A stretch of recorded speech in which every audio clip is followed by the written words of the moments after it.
Hello friends, नमस्कार।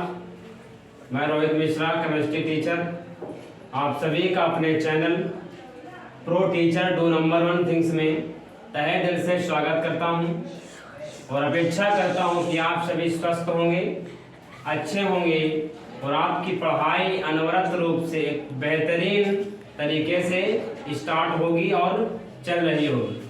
अच्छा, आज के टॉपिक की चर्चा हम कर लें उससे पहले कुछ बातें कि आज का जो टॉपिक है वो सीबीएसई बोर्ड या हम कहें SSC board, English medium, Hindi medium, सभी प्रकार के स्टूडेंट्स के लिए अति महत्वपूर्ण है।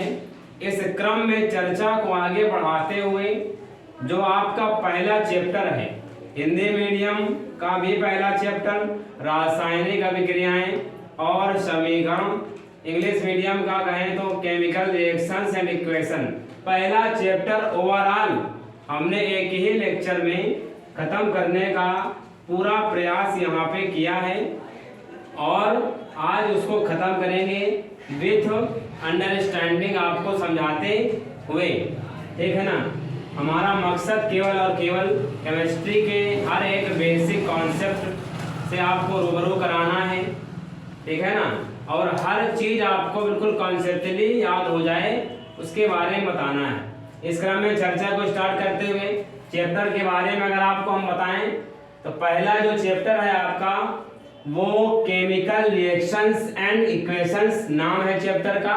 अगर हम केमिकल रिएक्शंस की बात करें तो केमिकल रिएक्शंस मीन्स होता है when 2 or more elements or compounds are added to each other together then formed a new substance.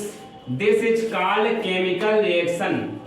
अगर हम जब 2 या 2 से अधिक परमाणु तत्वों को आपस में जोड़ते हैं या मिलाते हैं तो एक नया पदार्थ बनता है जिसकी फिजिकल और केमिकल प्रॉपर्टीज जो होती हैं वो जिससे मिलकर के हमने कंपाउंड को बनाया था उससे अलग होती है। मीन्स ये हो गया when 2 or more elements or atoms are added together then formed new compound. This is called chemical reaction. ठीक है ना। ये आपकी बातचीत हो गई। अब अगर हम टाइप्स की बात करें तो केमिकल रिएक्शन के टाइप्स में पहला जो टाइप्स है उसको बोलते कॉम्बिनेशन रिएक्शन। कॉम्बिनेशन मीन्स क्या होता है, जोड़ना या फिर हम कहते हैं संयोजन अभिक्रिया। अच्छा, कॉम्बिनेशन रिएक्शन की बात करें अगर तो where 2 or more elements or compounds combine to form a single compound. जब 2 या 2 से अधिक तत्वों और यौगिकों को आपस में मिलाया जाता है या जोड़ा जाता है तो एक नया सिंगल कंपाउंड बनता है। मेनली आपको 2 बातें इसमें पॉइंट्स के रूप में याद रखनी है। First point, compound sorry elements और एटम कितने रहेगा, 2 रहेंगे या 2 से ज्यादा रहेंगे, 2 और मोर रहेंगे। क्योंकि होता क्या है, एक सिंगल एटम या सिंगल एलिमेंट कभी रिएक्शन नहीं कर सकता, ये जनरली आपको पता है। ठीक है ना। तो जब आप 2 और मोर एलिमेंट्स कंबाइन करेंगे तो एक न्यू कंपाउंड बनेगा, उसको हम लोग कहते हैं combination reaction. Such reactions are represented by x plus y is equal to x y. x कोई हमारा एलिमेंट है, y हमारा कोई एलिमेंट है, इन दोनों को हमने कंबाइन किया x y, अ सिंगल कंपाउंड बन चुका है। इसको हम लोग कॉम्बिनेशन रिएक्शन कहते हैं। एग्जाम्पल बहुत सारे यहाँ पे दिए हुए हैं। ऐसे हम फर्स्ट की बात करें CaO प्लस H2O। अब CaO क्विक लाइम, इसको हम लोग बोलते हैं बुझा चूना या फिर कह सकते हैं कैल्शियम ऑक्साइड प्लस का H2O लिक्विड फॉर्म में है। अब वाटर है तो लिक्विड फॉर्म में होगा, इसमें कोई प्रॉब्लम नहीं है। दोनों को ऐड किया गया, ऑक्सीजन के 2 मॉलिक्यूल, हाइड्रोजन के भी 2 मॉलिक्यूल ऐड किया, CaOH का वोल्टेज बन गया। ठीक है ना। लिक्विड फॉर्म में H2O को लिया गया था तो आपका एक्वस सॉल्यूशन बना, स्लैग्ड लाइम यानी शुष्क चूना बाहर हो गया है। इसको हम लोग कहते हैं calcium hydroxide, CaO plus H2O CaOH का होल ट्वाइस। ठीक है ना। ऑक्सीजन के 2 मॉलिक्यूल, और हाइड्रोजन के 2 मॉलिक्यूल, कैल्शियम मेटल है सिंगल फॉर्म में रहेगी, हाइड्रोक्साइड बन गया। इन दोनों को जब कंबाइन किया गया है तब जाकर के आपका एक्वस फॉर्म में स्लैक्ट लाइम यानी CaOH का वोल्टाइज बना। सेकेंड एग्जांपल की बात करें, formation of water from H2 and O2। क्या मतलब हुआ इसका? Hydrogen gas oxygen gas combine होकर के वाटर का एक सेपरेट मॉलिक्यूल बना रहे हैं। हाइड्रोजन H2 फॉर्म में जब रहेगी, डाई एटॉमिक है तो वो गैस है, O2 गैस फॉर्म में है, दोनों को ऐड किया गया, आपका 2H2 यहाँ पे फॉर्म हो गया है। जब दो गैसों को कंबाइन किया गया तब जाकर के लिक्विड फॉर्म में वाटर बन रहा है। तो ये आपको मेन पॉइंट इसमें याद रखना पड़ेगा। थर्ड एग्जांपल इसका कॉम्बिनेशन रिएक्शन का, बर्निंग ऑफ कोयल, कोयले का जलना। देखिए कार्बन हमेशा सॉलिड फॉर्म में सिंगल, अब कार्बन अकेला कहीं पड़ा हुआ है तो वो सॉलिड फॉर्म में रहेगा। ऑक्सीजन O2 फॉर्म में है तो वो गैस है, C plus O2 is equal to CO2 जो कि गैस फॉर्म में निकल गई। O2 N2 CO2 H2 जब भी बनेगी तो हमेशा गैस फॉर्म में बनेगी, आपको याद रखना है। नेक्स्ट आपका, अच्छा 3 एग्जांपल और भी तमाम होते हैं, आप अपने मन से भी कर सकते हैं या आपने कोई 2 एलिमेंट्स लिए, दोनों को कंबाइन किया, एक नया कंपाउंड बन गया, उसको कहा जाएगा कॉम्बिनेशन रिएक्शन। एग्जांपल्स की भरमार होती है। यहाँ तक की बात क्लियर है। आगे बात करें अगर हम डिकम्पोजिशन रिएक्शन की, तो डिकम्पोज मतलब क्या होता है? डिके। अब डिके शब्द मतलब होता है किसी का टूटना या विघटित होना।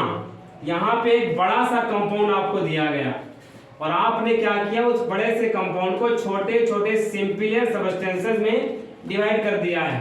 तो एक बड़ा कंपाउंड जब छोटे छोटे स्मॉल पार्टिकल्स में सबस्टेंसेस डिवाइड हो जाता है तो उसको बोला जाता है डिकम्पोजिशन, यानी वो डिकम्पोज हो गया है।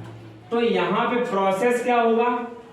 Decomposition reactions are process in which chemical species break up माने टूटना into simpler parts.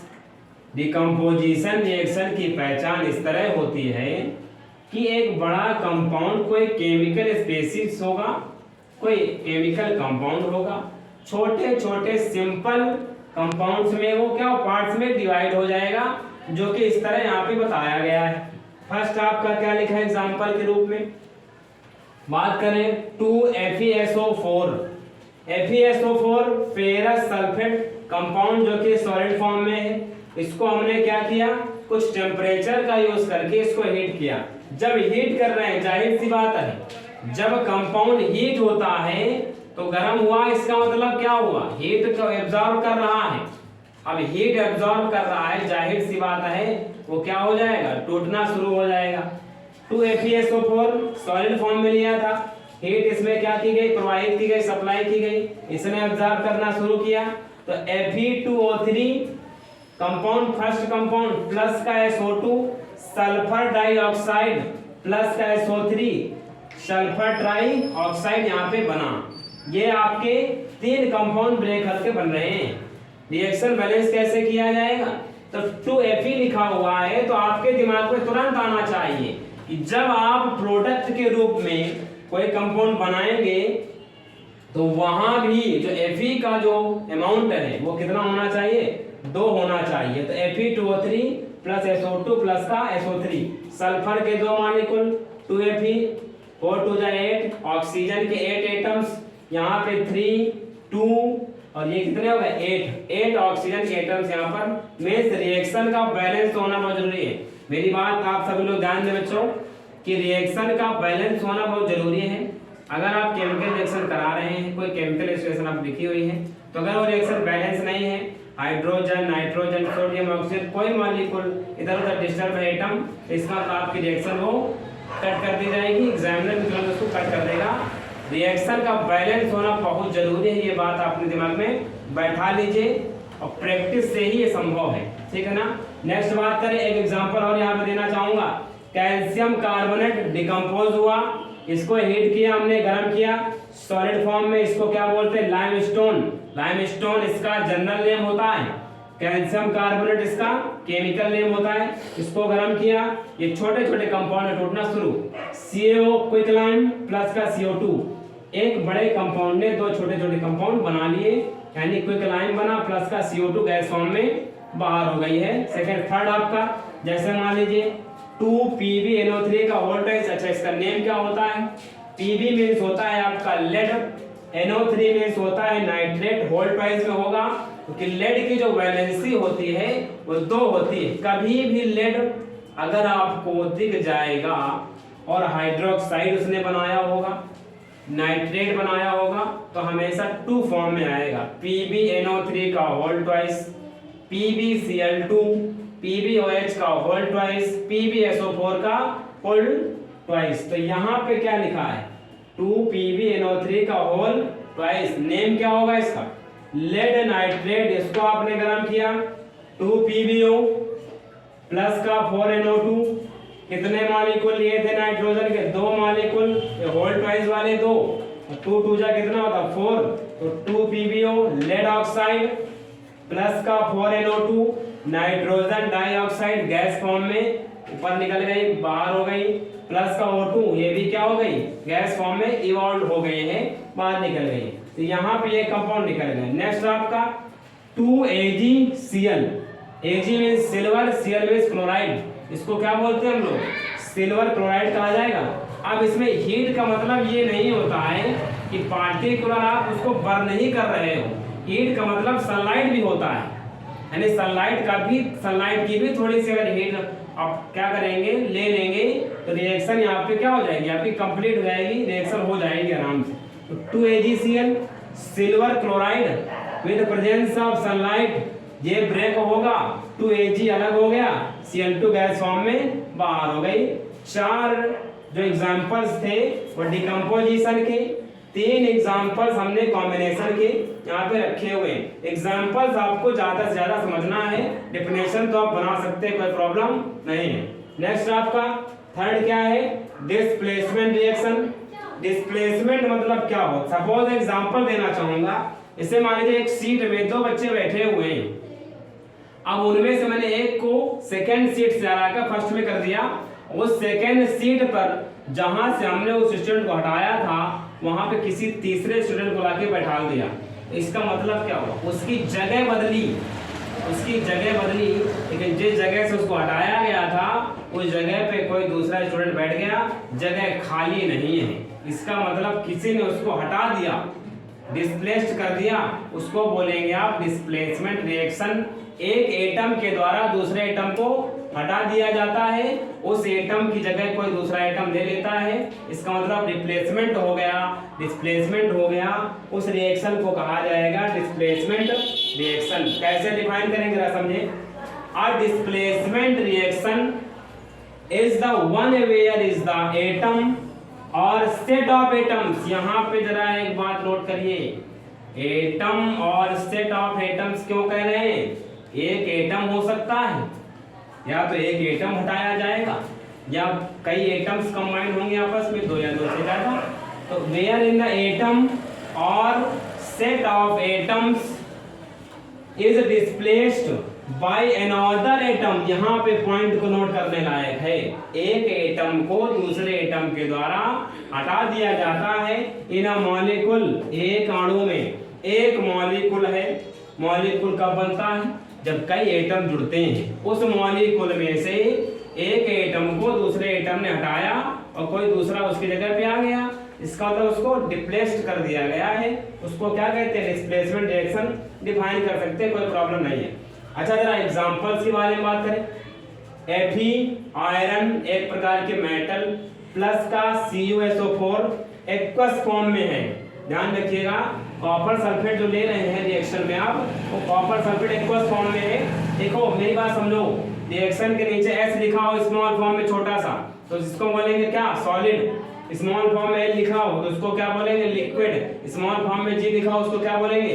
Gas. AQ लिखा हो, AQ मीन्स होता है एक्वस यानी कि जलीय विलयन। यहाँ पे ये बातें जो छोटी छोटी होती है ना, उनको भी आप लोग याद रखें। अच्छा Fe plus CuSO4, Fe solid form में, कॉपर सल्फेट AQ क्या होता है एक्वस फॉर्म में। अब देखो ये जो Fe है ना, Cu क्या करेगा, उसको डिस्प्लेस कर देगा, उसको हटा देगा। क्यों हटा देगा भाई, क्या कारण है, क्या दुश्मनी रही इससे, इसकी जगह तो बढ़िया थी, सब बैठे रहते, क्या समस्या थी, इसकी पावर इससे ज्यादा होती है। एक नाम सुना होगा आपने, इलेक्ट्रोकेमिकल सीरीज, विद्युत रासायनिक श्रेणी।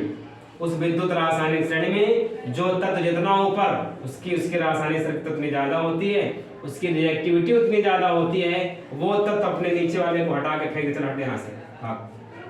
ऊपर वाले की ताकत ज्यादा, नीचे वाले की कम।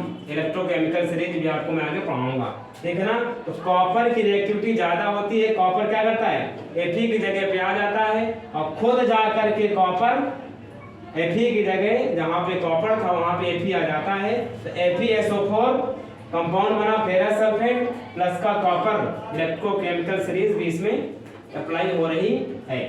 सेकेंड आपका Zn प्लस CuSO4। अब कॉपर को किसने हटाया, Zn ने हटाया। Zn की रिएक्टिविटी क्या है, ज्यादा है। Zn की जगह कॉपर की जगह कौन है, Zn, कॉपर हो गया बाहर, ये देखो निकल गया। रहेंगे सॉलिड फॉर्म में, केवल डिस्प्लेसमेंट हो जाएगा, एक मेटल की जगह दूसरे मेटल आ जाएगी।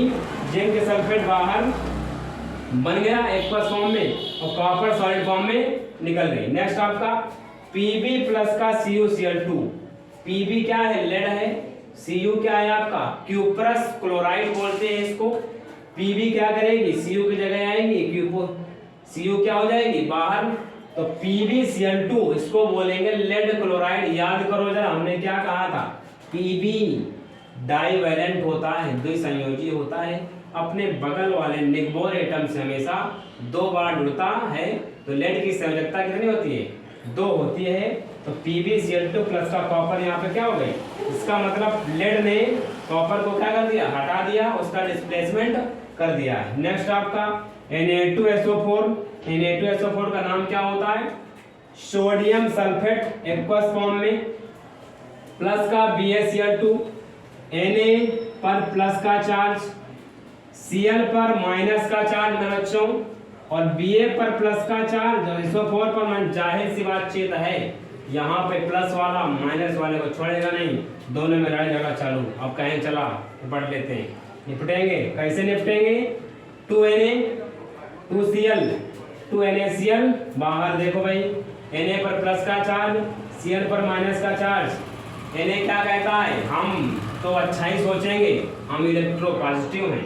Cl क्या कहता है, हम इलेक्ट्रो नेगेटिव हैं, हम विद्युत ऋणी, हमें इलेक्ट्रॉन चाहिए, हमें लेना नहीं है, अब मजबूरी है, उसकी इलेक्ट्रॉनों की कमी है उसके पास, ये धातु है। तो प्लस माइनस कंबाइंड क्या बाहर निकला, NaCl। बेरियम पर प्लस का चार्ज, SO4 पर माइनस का चार्ज, BaSO4 बाहर सॉलिड फॉर्म में। NaCl जो बन रहा है ये कॉमन सॉल्ट एक्वस फॉर्म में बाहर हो जाएगा। यहां तक की बात आपको समझ में आ गई है। नेक्स्ट क्या है, अब जरा बात कर, हमने तीनों रिएक्शन के बारे में यहाँ पे चर्चा कर ली।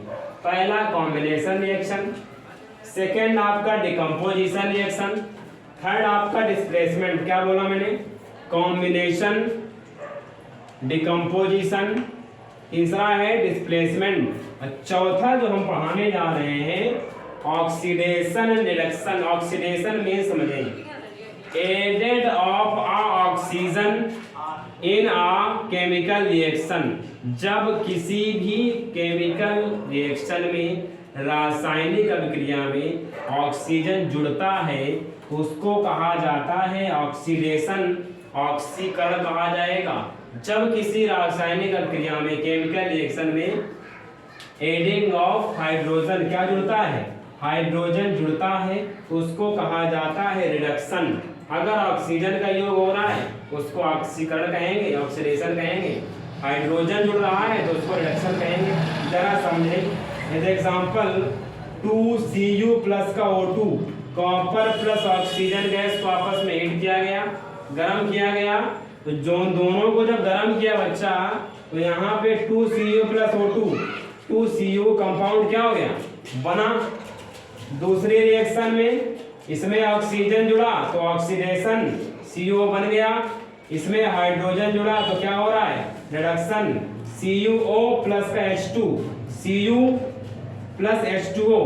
हाइड्रोजन के जुड़ने से वाटर का मॉलिक्यूल बाहर हो गया, रिडक्शन हो गया, ऑक्सीजन में ऑक्सीजन जुड़ा, कुछ बाहर हो गया, रिडक्शन में हाइड्रोजन जुड़ा, कोई एलिमेंट क्या हो गया, बाहर हो गया। हाँ, जनरली ये देखा जाता है कि ऑक्सीडेशन में ऑक्सीजन के जुड़ने के बाद कोई इलेक्ट्रोपॉजिटिव एलिमेंट क्या हो जाता है, वो बाहर होता है, मेटल्स जो है वो बाहर। और रिडक्शन में जब हाइड्रोजन जुड़ता है तो electronegative element oxygen, sulphur, nitrogen, phosphorus, यहाँ तक कि क्लोरीन भी बाहर हो जाते हैं। जरूरी नहीं है कि ऑक्सीजन बाहर होगा, ये बात ध्यान रखिए। ठीक, अब जरा एकमात्र ऐसी रिएक्शन कभी कभार होता क्या है कि ऑक्सीडेशन रिडक्शन दोनों साथ साथ होते हैं। मीन्स क्या हो गया कि ऑक्सीडेशन भी हो रहा है और रिडक्शन भी हो रहा है, उसको कहते हैं रेडॉक्स। ऐसी रिएक्शन जिनमें ऑक्सीडेशन रिडक्शन दोनों साथ साथ हो उसको क्या बोलते हैं, उसको कहा जाएगा रेडॉक्स। जैसे समझो CuO प्लस का H2, कॉपर ऑक्साइड प्लस का हाइड्रोजन। यहाँ पे जरा समझो, हाइड्रोजन जो था हमारा वो ऑक्सीजन को लेके निकल गया, H2O बाहर हुआ, तो हाइड्रोजन का क्या हो रहा है, जरा इस रिएक्शन में समझ जाना। हाइड्रोजन का हो रहा है ऑक्सीडेशन, हाइड्रोजन का क्या हो रहा है, ऑक्सीडेशन हो रहा है। इसमें CuO का ऑक्सीजन H2 के साथ निकल गया था, केवल कॉपर बचा, तो यहाँ पे कॉपर का क्या हो रहा है, रिडक्शन हो रहा है। हाइड्रोजन का हो रहा है ऑक्सीडेशन, H2O बना, कॉपर का हो रहा है रिडक्शन, ऑक्सीजन बाहर हो गया, केवल कॉपर बना।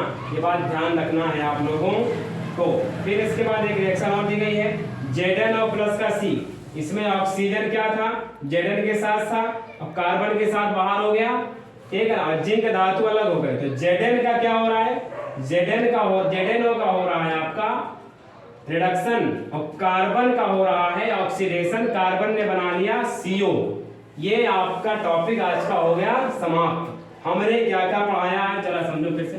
Combination reaction, decomposition reaction, third आपका डिस्प्लेसमेंट, चौथा ऑक्सीडेशन रिडक्शन, पांचवा हमारा रिडॉक्स। पांचों की पांचों उंगली हमारी कंप्लीट है। दूसरी बातचीत, तमाम अध्यापकों को देखते हैं हम कि बच्चों को पढ़ाई के नाम पर बरगलाया जा रहा है। IUPAC जैसा छोटा टॉपिक, केमिकल रिएक्शन में जहाँ छोटे छोटे फॉर्मूले बच्चों को बता करके अच्छे से पढ़ाया जा सकता है, लेकिन टीचरों के द्वारा किसी प्रकार का कोई नॉलेजफुल काम नहीं किया जा रहा है। मैं उन अध्यापकों को किसी प्रकार कोई चेतावनी या वार्निंग तो नहीं देना चाहूँगा, लेकिन इतना जरूर करना चाहूँगा कि बच्चों के भविष्य के साथ खिलवाड़ ना करें। केमिस्ट्री, फिजिक्स जैसे विषयों में अधिक कठिन परिश्रम की आवश्यकता होती है, और छोटी छोटी बेसिक चीजें जो होती है बच्चों को नहीं आएंगी तो आगे वो किसी कंपटीशन की तैयारी नहीं कर सकते हैं, ठीक है ना। जहां तक मेरी बात है तो मैं भरसक प्रयास अब ये कर रहा हूं कि चैप्टर वाइज हर एक टॉपिक आपको पुनः पढ़ाए जाएं, और कोई भी चैप्टर में कोई टॉपिक ऐसा ना बचे जो बचे, ठीक है ना। और मोटिवेशन आपके सामने है, मेरी मेहनत ही मेरा मोटिवेशन है, आपकी मेहनत आपका मोटिवेशन है। इन्हीं शब्दों के साथ आज की बातचीत समाप्त। बहुत बहुत धन्यवाद।